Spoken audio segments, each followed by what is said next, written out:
So, long story short, you believe the entire universe was formed by who knows what forces just so one planet could have life? That is not at all what I said.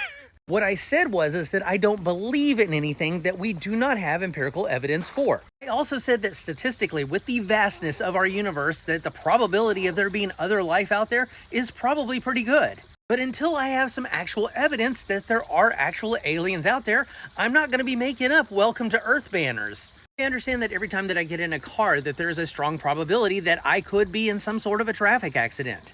But if I had the absolute belief that I was going to get into a crash, I probably would never get into a car again. The thing about it is I'm open to the possibility of there being other life out there, but there's no sense in me just believing in it without any evidence. That would actually be really silly for me to do considering that I'm an atheist. Why wouldn't I just assume that there's a God out there? As long as I'm just believing in things without evidence, anything could be possible. QAnon could be right. Then I'd have to take it a step further. What kind of aliens could we be dealing with here? If I believe that there's life out there, are they going to be more like E.T. or are they going to be more like a xenomorph from Aliens? Should I be excited about the concept of aliens or terrified? There are just way too many variables at play here for me to just go, yeah, I totally believe there's extraterrestrial life out there.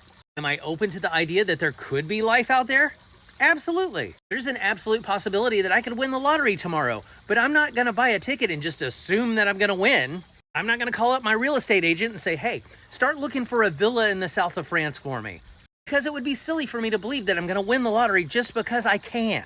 Okay, at this point, I know I've probably belabored my point to death. I'm trying to make sure that I'm crystal clear here.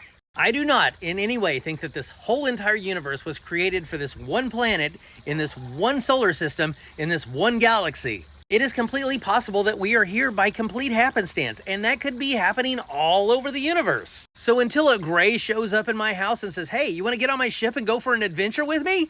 I just don't see a reason to believe that it's going to happen. Now, I don't think that's going to happen, but it'd be a lot cooler if it did.